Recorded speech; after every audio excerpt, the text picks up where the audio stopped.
કેમ છો વિદ્યાર્થી મિત્રો? ધોરણ 11 ફિઝિક્સના ચેપ્ટર નંબર 2 એકમ અને માપનની લાસ્ટ લેક્ચરની અંદર જે માહિતી મેળવી હતી એ ટોપિક હતો ત્રુટીઓનું સંયોજન. મિત્રો, ત્રુટીઓના સંયોજનમાં 4 પ્રકાર વિશે આપણે માહિતી મેળવી હતી. એમાં ફર્સ્ટ હતું એ સરવાળા માટે, બીજું એ બાદબાકી માટે, ત્રીજું ગુણાકાર માટે અને ચોથું ભાગાકાર માટે. સરવાળા બાદબાકી અને ગુણાકાર ભાગાકારના નિયમોની પણ એ આપણે ચર્ચા કરી હતી. ત્યારબાદ એક મુદ્દો બીજો પણ લીધો હતો, એ હતો સાર્થક અંકો. એની આપણે માહિતી મેળવતા હતા કે સાર્થક અંકો કોને કહેવાય. તો મિત્રો, સાર્થક અંકો વિશે એ આપણે લાસ્ટ લેક્ચરમાં એટલું શીખ્યા હતા કે ચોક્કસ પૂર્વક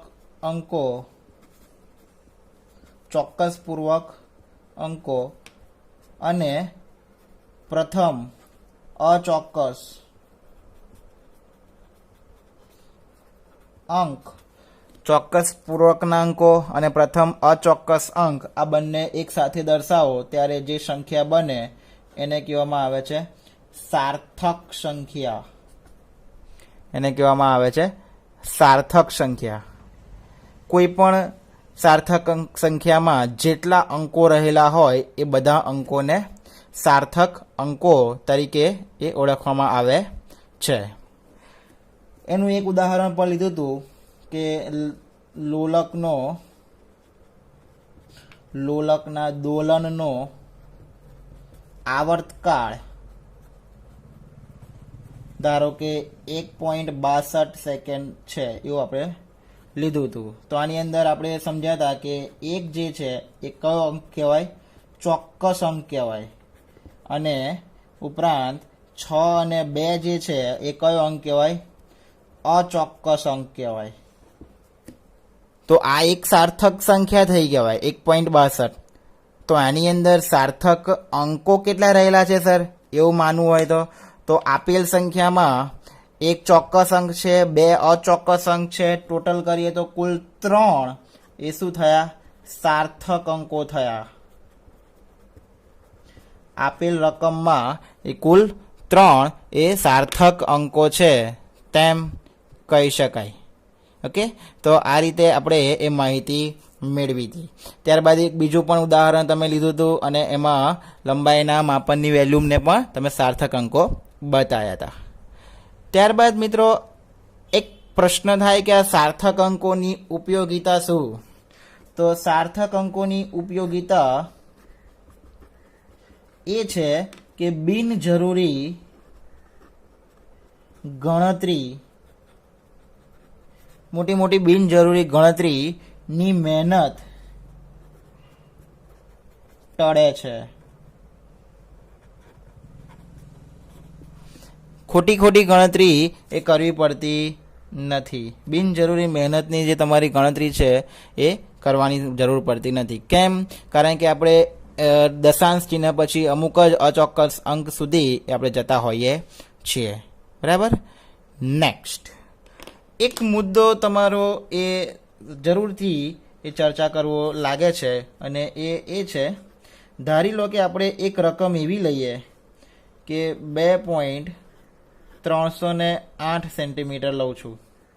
2.308 સેન્ટીમીટર એ કોઈ લંબાઈનું માપન છે. ખાસ સમજજો આ વાત. આ લંબાઈના માપનમાં આ જ વેલ્યુને એ મારે અલગ રીતે અત્યારે જે મેં આ વેલ્યુ લીધી છે કયા એકમમાં લીધી છે? સેન્ટીમીટરમાં. મારે એને અલગ એકમમાં લઈ જવી હોય તો લઈ જઈ શકાય? તો કે હા, લઈ જઈ શકાય ને. સેન્ટીમીટરની જગ્યાએ મીટરમાં કરું તો કેટલા થાય? 2 પોઈન્ટ આગળ ખસેડવા પડે, 100 વડે ભાગવા પડે. 0.02308 આ વેલ્યુ તમારી શામાં બની કહેવાય? મીટરમાં. અને આ જ વેલ્યુને તમારે એમએમમાં ફેરવવી હોય તો 10 વડે ગુણવા પડે, એટલે કેટલી થાય? 23.08 એ શું થયું કહેવાય? એમએમમાં, મિલીમીટરમાં થાય કહેવાય. તો પ્રશ્ન ઉદ્ભવે કે આની અંદર કેટલા અંકો છે સાર્થક અંકો? તો કે 1, 2, 3 અને 4.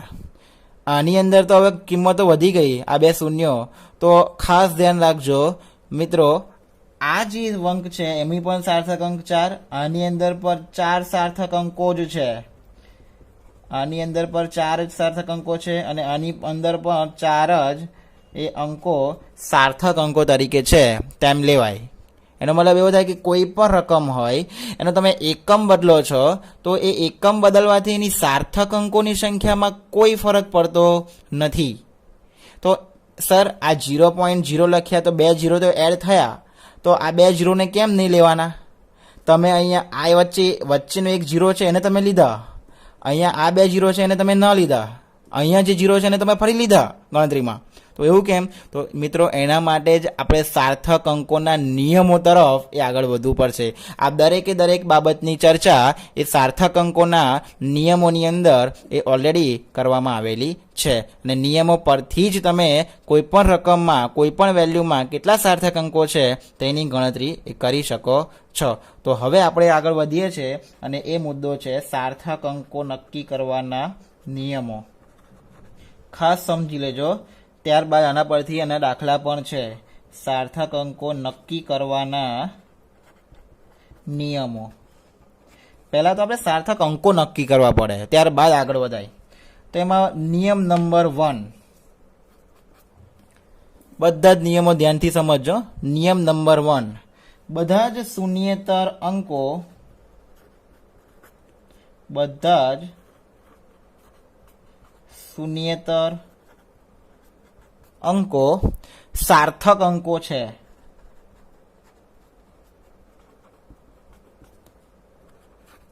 બધા જ શૂન્યેતર અંકો એ સાર્થક અંકો છે. પ્રશ્ન થાય છે શૂન્યેતર એટલે? શૂન્યેતર એટલે મિત્રો શૂન્ય સિવાયના. શૂન્યેતર એટલે શું કહેવાય? શૂન્ય સિવાયના બધા જ અંકો જે છે એ બધા કેવા અંકો કહેવાય? સાર્થક અંકો તરીકે એને ગણતરીમાં લઈ શકાય. નંબર 2, બીજા નિયમની અંદર એ એવું છે કે પૂર્ણાંક સંખ્યા કે દશાંશ ચિહ્ન, પૂર્ણાંક સંખ્યા કે દશાંશ ચિહ્ન ગમે ત્યાં હોય, પૂર્ણાંક સંખ્યા કે દશાંશ ચિહ્ન જે સ્થાને હોય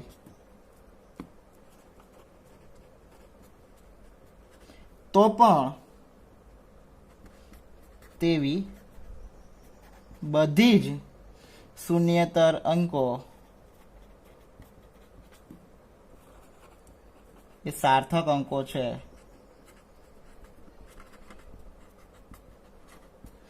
તેવા બધા જ શૂન્યેતર અંકો સાર્થક અંકો છે.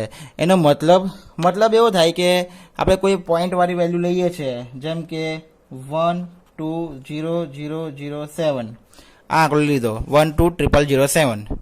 તો આની અંદર આ બધા જ શૂન્ય સિવાયના, મતલબ કે આપણી વેલ્યુ શૂન્ય ના હોવી જોઈએ. આ તો 1,20,007 રકમ તમારી થઈ કહેવાય. તો આની અંદર કુલ કેટલા સાર્થક અંકો છે? તો કે 1 2 0 0 0 7, એમ કુલ 7 સાર્થક અંકો છે. સોરી, કુલ 6 સાર્થક અંકો છે તેમ કહી શકાય. કુલ એમ 6 અંકો એ સાર્થક અંકો છે તેમ કહેવાય.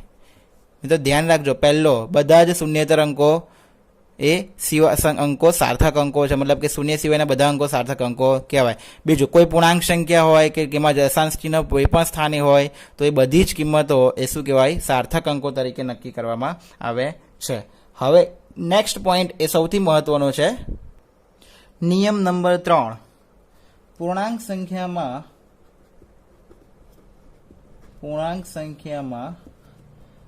અંતિમ શૂન્યો, ખાસ સમજો, પૂર્ણાંક સંખ્યામાં અંતિમ શૂન્યો સાર્થક અંકો નથી, ગણાતા નથી. કોઈ આપણે પૂર્ણાંક સંખ્યા લખીએ, એ પૂર્ણાંક સંખ્યાની અંદર એના અંતિમ શૂન્યો આવતા હોય, એ અંતિમ શૂન્યો સાર્થક અંકો તરીકે લઈ શકતા નથી. જેમ કે તો લખાય, જેમ કે હું કોઈક રકમ લઉં છું 123 મીટર. 123 મીટરમાં આ પૂર્ણાંક સંખ્યા કહેવાય? આની અંદર 1, 2 અને 3 એમ કુલ 3 સાર્થક અંકો છે એવું કહી શકાય. કેમ? આમાં એક શૂન્ય હજુ સુધી આવ્યા નથી. આનો એકમ મીટરમાંથી બદલીએ, નાનો એકમ કરીએ, સેન્ટીમીટર કરીએ તો 1, 2, 3 કેટલા વડે ગુણવા પડે તમારે? 100 વડે, એટલે કે 00 સેન્ટીમીટર થાય. તો આની અંદર આ રકમમાં અંતિમ શૂન્ય કેટલા આયા? 2 આયા. તે છતાંય તમે જ્યારે સાર્થક અંકોની ગણતરી કરતા હોય ત્યારે આ રકમ પૂર્ણાંક સંખ્યાના અંતિમ શૂન્યો એ સાર્થક અંકોમાં ગણાતા નથી. એટલે આમાં પણ 3 સાર્થક અંકો છે, 1, 2 અને 3. કદાચ જો આના નાના એકમમાં જઈએ એમએમમાં તો એને કેટલા વડે ગુણવા પડે? 1000 વડે વેલ્યુ થાય એમએમ મિલીમીટર. એની અંદર પણ છેલ્લા 3 શૂન્યો આવ્યા છે, અંતિમ શૂન્યો. તો એમાં પણ 3 સાર્થક અંકો 1, 2 અને 3 જ ગણાય. છેલ્લા શૂન્યો તમે સાર્થક અંકો તરીકે લઈ શકતા નથી. એટલે આ બધામાં 1, 2 અને 3 એમ કુલ એ કેટલા સાર્થક અંકો છે? 3 જ સાર્થક અંકો છે. ખાસ સમજવાનું છે, બરાબર. આના અગાઉના બીજા મુદ્દામાં લીધું હતું કે બધા શૂન્ય સાર્થક અંકો, પણ હવે ત્રીજા મુદ્દામાં શું કન્ડિશન આવી કે જો ભાઈ છેલ્લા શૂન્ય આવતા હોય ને કોઈ રકમમાં છેલ્લે તો એને તમે ગણતરીમાં લેતા નથી. ક્લિયર? Next point number 4. ચોથો નિયમ એવું કહે છે, એક કરતા નાની સંખ્યા, ખબર પડી જાય કે એક કરતા નાની એટલે 0 પોઈન્ટથી શરૂઆત થાય. એક કરતા નાની સંખ્યામાં જમણી તરફના બધા જ શૂન્યો અને પ્રથમ શૂન્યેતરની ડાબી તરફના બધા જ શૂન્યો સાર્થક અંક નથી.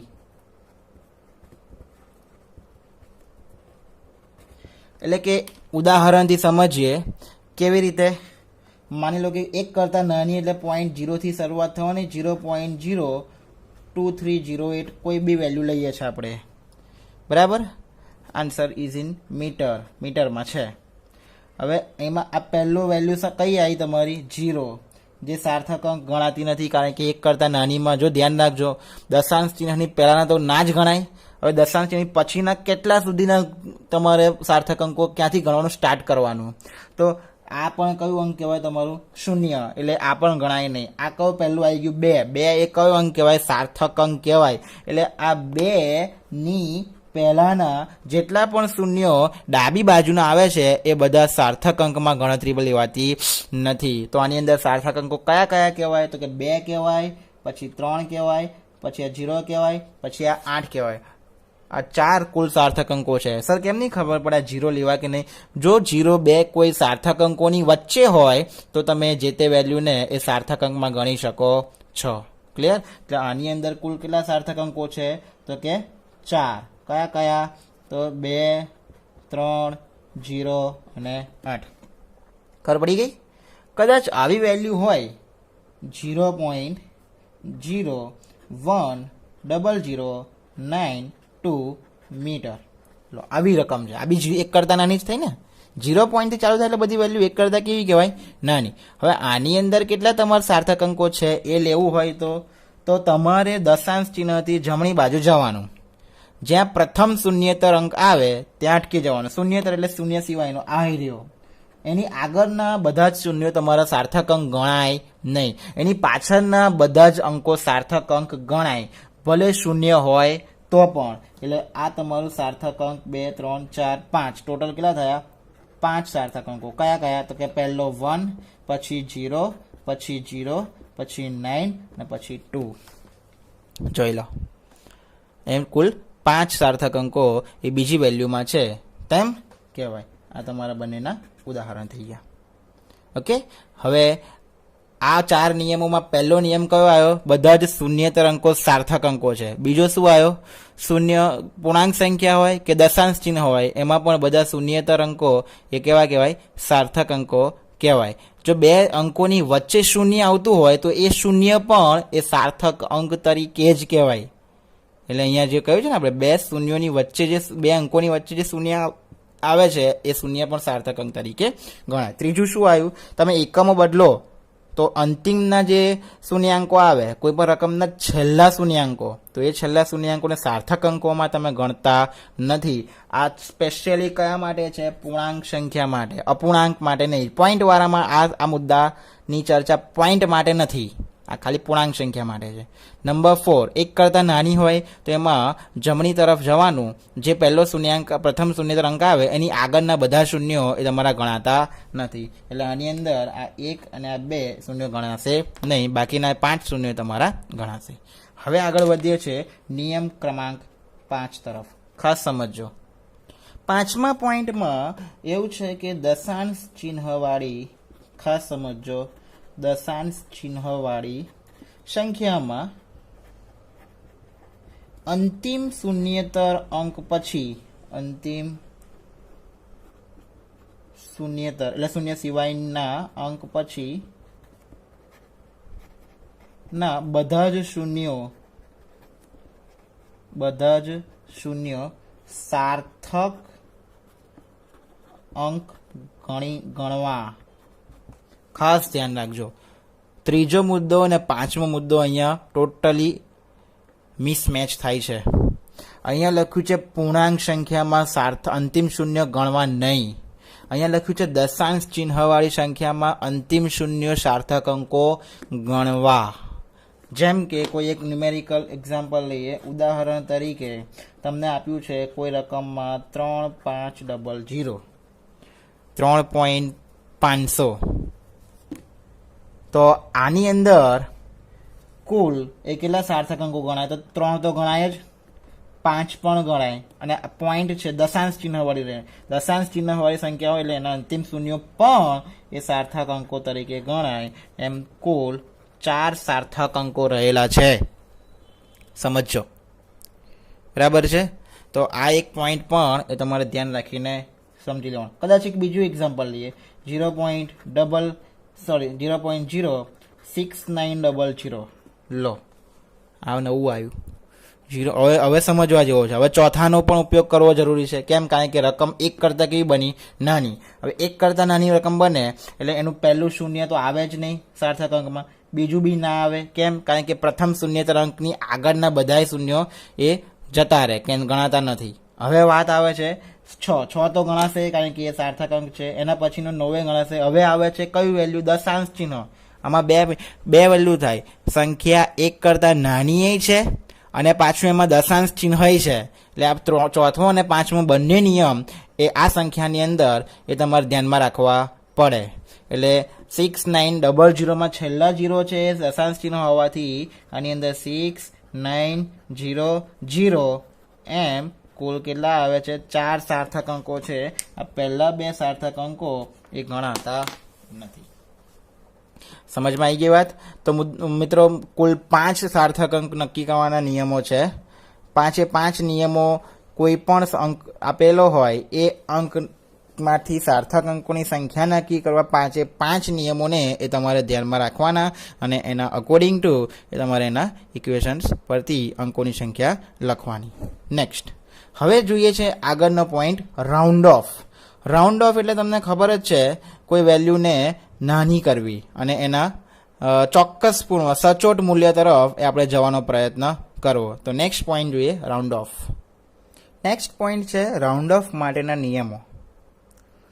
મિત્રો આપણે માપન કરતા હોઈએ તો માપન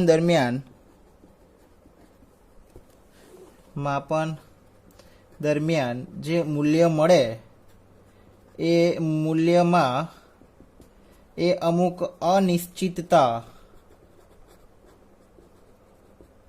એ હોવી જોઈએ.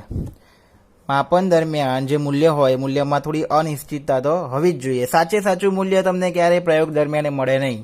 જનરલી સામાન્ય રીતે માપનમાં કોઈક ને કોઈક રીતે ત્રુટિ તો તમને મળતી જ હોય છે અને એ ત્રુટિ સામાન્ય રીતે ઓછી કરવા માટે અથવા એની સચોટતા દર્શાવવા માટે એ આપણે જે તે મૂલ્યનું શું કરીએ છીએ? રાઉન્ડ ઓફ કરીએ છીએ. એકચ્યુઅલ મૂલ્યથી થોડુંક આપણે અનિશ્ચિત બતાવીએ છીએ અને એના માટેના એ આપણી પાસે અમુક નિયમો છે. એમાં નિયમ નંબર 1 પહેલો નિયમ એવું કહે છે કે જો માપન દરમિયાન માપનના મૂલ્યમાં જે અંક કાઢવો હોય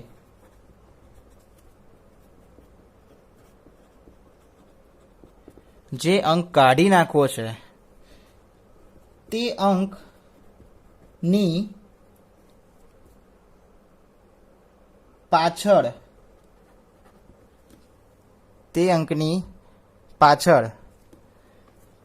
અંક 5 કરતા નાનો છે. જે અંક આપણે કાઢવો છે એ અંક 5 કરતા કેવો છે? નાનો છે. તો તે અંક સીધો કાઢી નાખવો.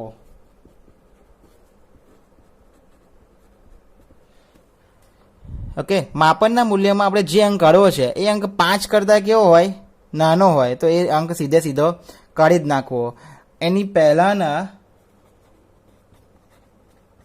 પહેલાના અંકમાં કોઈ ફેરફાર કરવો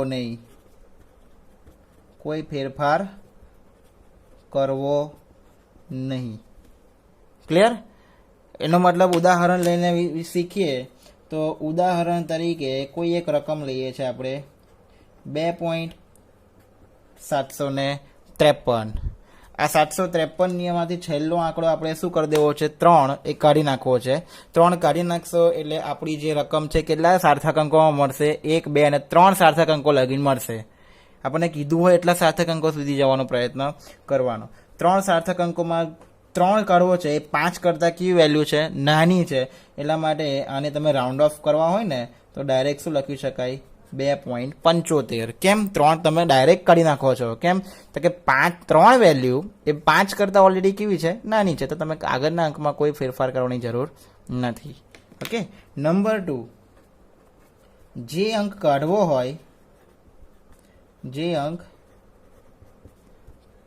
હોય તે અંક 5 કરતા કેવો હોય? મોટો હોય. તો અગાઉના અંકમાં શું કરવાનો? 1 ઉમેરવાનો. બસ, સિમ્પલ. જે અંક તમારે કાઢવો છે એ અંક 5 કરતાં કેવો હોય? મોટો હોય. તો એમાં 1 ઉમેરી દેવાનો. જેમ કે 8.567. એમાં મારે છેલ્લો જે 7 છે એ 7 શું કરી દેવો છે? કાઢી નાખવો છે. અને 7 એ 5 કરતાં કેવી રકમ છે? મોટી છે. એટલે 7 કાઢો એટલે મારે આગળ 6 છે એની અંદર 1 શું કરવા પડે? ઉમેરવા પડે. એટલે કેટલા થઈ જશે? 8.57 થઈ જાય. કેમ? 7 મારે ડિજિટ કાઢી નાખવો છે. હવે 7 વેલ્યુ 5 કરતાં કેવી થાય? મોટી. હવે 7 કાઢવો છે તો આગળના વેલ્યુમાં 5 કરતાં મોટી હોવાથી 7 એ 5 કરતાં મોટી હોવાથી આગળ વેલ્યુમાં શું કરવું પડે? 1 ઉમેરવો પડે. જે કિંમત કાઢવી છે એની 5 સાથે કમ્પેરિઝન કરવાની. બાકી કોઈ કિંમતની કમ્પેરિઝન કરવાની જરૂર નથી. અને છેલ્લો નિયમ એનો એ બી સૌથી સમજવાનો છે. જે અંક કાઢવો હોય તે અંક 5 જ હોય. શું હોય? તો જો અંક કાઢવો છે એ અંક 5 થી વધારે નહીં, 5 થી મોટો 5 જ છે. તો જો તેની આગળનો અંક એ કેવી સંખ્યા હોય? એકી સંખ્યા હોય તો એમાં શું કરવાનો? 1 ઉમેરવાનો. અને બેકી સંખ્યા હોય તો ઉમેરવું નહીં. સિમ્પલ. ધ્યાન રાખવા જેવી બાબત છે. બરાબર? કેવી રીતે? ધારો કે ઉદાહરણ લઈએ, કોઈ રકમ છે 2.245. લો, 2.245 મીટર કોઈ લંબાઈનું માપ આપેલું છે. મારે એને રાઉન્ડ ઓફ કરવા છે 3 ડિજિટ સુધી. એટલે 5 મારે દૂર કરવા પડે. હવે 5 છે એટલા માટે તમારે છેલ્લા નિયમ એટલે કે ત્રીજા નિયમ પર જવું પડે. એની આગળની અંક જોવાનો 4 છે. 4 એ કેવી સંખ્યા કહેવાય? બેકી. એટલે કશું ઉમેરવાનું નહીં, 5 કાઢ નાખવાનો, પણ આગળ કશું ઉમેરવાનું નહીં. કેમ? કારણ કે આગળની સંખ્યા બેકી સંખ્યા છે. પણ કદાચ આવું બને કે મને જે રીડિંગ મળે છે એ 2.235 છે, 2.235, અને મારે રાઉન્ડ ઓફ કરવા છે 3 ડિજિટ સુધી, એટલે 5 કાઢવો પડે. હવે આગળની રકમ કેવી આવી? એકી સંખ્યા આવી, એટલે આની અંદર મારે એક ઉમેરવો પડે. તો હવે કિંમત તમારી શું બને? 2.24 મીટર બને. જોઈ લો. ક્લિયર છે? એટલે તમારા રાઉન્ડ ઓફ માટેના આ 3 નિયમો એ પણ એ ધ્યાન રાખવા પડશે. નેક્સ્ટ, હવે મિત્રો આના પરથી એક ન્યુમેરિકલ એ જોઈ લઈએ સાર્થક અંકો નક્કી કરવા પરથી. તો મિત્રો એક દાખલો જોઈએ. નીચે આપેલી સંખ્યાના સાર્થક અંકો નક્કી કરો. આપણને અહીંયા 4 સાર્થક અંકો આપેલા છે, સાર્થક સંખ્યાઓ આપેલી છે, એમાંથી કેટલા સાર્થક અંકો છે એ નક્કી કરવાના છે. મિત્રો રાઉન્ડ ઓફની વાત નહીં ચાલતી અત્યારે. સાર્થક અંકોના જે આગળના 5 નિયમો શીખ્યા હતા એ 5 નિયમો પરથી એ આપણે આગળ વધવાનું છે. પહેલું જોઈએ 0.007. નિયમ યાદ કરો. 0 પોઈન્ટ એટલે 1 કરતાં કેવી સંખ્યા કહેવાય? નાની સંખ્યા કહેવાય. અને 1 કરતાં નાની સંખ્યામાં પહેલો 0 જે છે એથી પોઈન્ટથી જમણી બાજુ તમારે જોવાનું. જ્યાં સુધી તમારો શૂન્યેતર અંક ના આવે એની આગળના બધા શૂન્યો કેવા કહેવાય? સાર્થક અંકો ગણાતા નથી. એટલે તમારો અહીંયા 7 જે છે એની પહેલાં કેટલા શૂન્ય આવે છે? 1, 2 અને 3. 3 એ 3માંથી એકે સાર્થક અંક ગણાશે નહીં. ખાલી તમારો જે 7 છે એ જ શું ગણાશે? સાર્થક અંક ગણાશે. એટલા માટે અહીંયા કેટલા સાર્થક અંકો છે? એક જ. અને એ કયો છે? 7. સાર્થક અંકો કેટલા છે? એક જ છે. અને કયા નંબરનો છે? 7 છે. બરાબર. નેક્સ્ટ બીજું 0.2370. આની અંદર 2 નિયમ લાગુ પડશે. એક તો પહેલાં તો દશાંશ ચિહ્નથી વાળી વેલ્યુ છે, એટલે પૂર્ણાંક સંખ્યા નથી. પૂર્ણાંક સંખ્યા હોય તો પાછળના શૂન્યો નહીં લેવાના. પૂર્ણાંક સંખ્યા ન હોય તો છેલ્લા શૂન્યો ગણતરીમાં લેવાના. અહીંયા છેલ્લું શૂન્ય છે. નેક્સ્ટ બીજું, આ પાછું પોઈન્ટથી ચાલુ થાય છે, એટલે 1 કરતાં વેલ્યુ કેવી છે? પાછી નાની છે. એટલા માટે તમારું આ 2 જે છે આ શૂન્ય છે ગણાશે નહીં. ગણાશે કયા કયા? 2, 3, 7 અને 0. એમ કુલ 4 સાર્થક અંકો ગણાશે. 2, 3, 7 અને 0. ક્લિયર થઈ ગયો પોઈન્ટ? નેક્સ્ટ 6.320. હવે આની અંદર 6 પોઈન્ટથી શરૂઆત થાય છે અને દશાંશ ચિહ્નવાળી વેલ્યુ છે, છેલ્લે અંક શૂન્ય છે. એટલા માટે દશાંશ ચિહ્નમાં છેલ્લે શૂન્ય હોય તો એ સચોટતા દર્શાવે છે, અને એટલે તમારે આને ગણતરીમાં લેવા પડે. તો આના કેટલા થશે? 6, 3, 2, 0. એમ કુલ 4 સાર્થક અંકો છે તેમ કહી શકાશે. અને નંબર 4 0.006032 મીટર સ્ક્વેર. આના સાર્થક અંકો ગણવાના છે. 0 પોઈન્ટથી સ્ટાર્ટ થાય છે, એટલે વેલ્યુ તમારી 1 કરતાં કેવી છે? નાની છે. એટલા માટે 6 પહેલાંના બધા શૂન્યો ગણતરીમાં લેવાશે નહીં. 6 અને 3 વચ્ચે શૂન્ય છે. આ બંને શૂન્યેતર અંકોની વચ્ચે શૂન્ય હોય તો એ ગણતરીમાં લેવાય. એટલે 6 ગણાશે, 3 ગણાશે, 2 ગણાશે અને 3 પણ ગણાશે. એટલે 6, 0, 3 અને 2 એમ કુલ 4 સાર્થક અંકો રહેલા છે તેમ કહી શકાય. તો મિત્રો આ રીતે સાર્થક અંકો તમે એ નક્કી કરી શકો છો. એના પરથી રાઉન્ડ ઓફ વાળા પણ પોઈન્ટ આપણે આગળના લેક્ચરમાં એ જોવાના છે. નેક્સ્ટ એક દાખલો જોઈએ.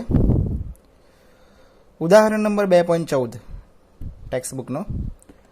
5.74 ગ્રામનો એક પદાર્થ, ગ્રામ એટલે દળ આપ્યું છે, નો એક પદાર્થ 1.2 સેન્ટીમીટર ક્યુબ એટલે એનું કદ કહેવાય, જગ્યા રોકે છે. અવકાશ એટલે જગ્યા રોકે છે.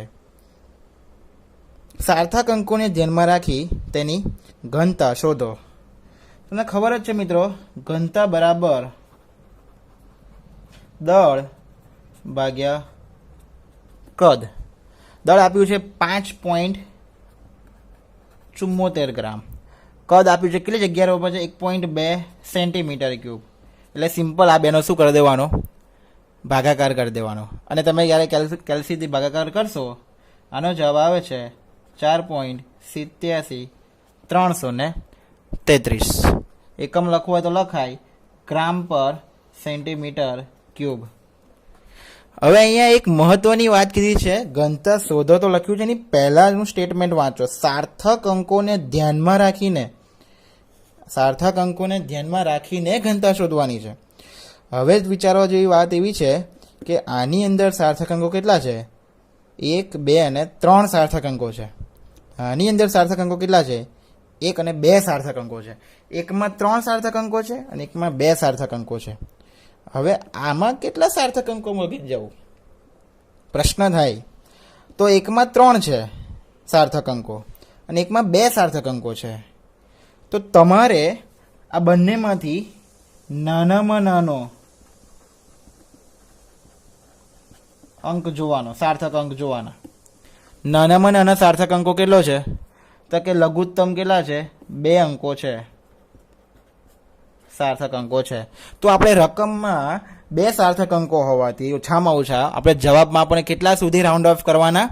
2 સાર્થક અંકો સુધી એ તમારે રાઉન્ડ ઓફ કરવાના. એટલે રકમમાંથી જવાબ પરથી 2 જ સાર્થક અંકો હોવા જોઈએ. એટલે ઘનતાનો જવાબ તમારો મળે છે 4.873333. હવે પાછલા 3 કાઢ નાખો તો 5 કરતાં બધી મોટી રકમ હોવાથી આગળ 7ને કોઈ ફરક પડવાનો નથી. હવે 7ને રાખીશું તો 1, 2, 3 થાય છે. રાખવાના જ કેટલા લગીન? 2 જ લગીન. તો 7ને પણ તમારે કાઢવો પડે. 7 એ 5 કરતાં કેવી રકમ કહેવાય? મોટી. એટલે આગળ 1 ઉમેરવા પડે. એટલે તમારું રાઉન્ડ ઓફ કેટલું થાય? 4.9 ગ્રામ પર સેન્ટીમીટર ક્યુબ. આ તમારો જવાબ બને. જોઈ લો, રાઉન્ડ ઓફ પરથી આ રીતે તમે એ સોલ્યુશન એ મેળવી શકો છો. બરાબર. તો અત્યાર સુધી જે કંઈ ન્યુમેરિકલ, જે કંઈ ક્વેશ્ચન, પોઈન્ટ, નિયમો શીખ્યા એ દરેકે દરેક ધ્યાન રાખજો. નેક્સ્ટ લેક્ચરમાં નવા પોઈન્ટ તરફ એ આપણે આગળ વધવાના છે, અને જે છે ડાયમેન્શનલ ફોર્મ્યુલા, પારિમાણિક સૂત્રો. ત્યાર પછી આપણે આગળ વધીશું. Okay, thank you.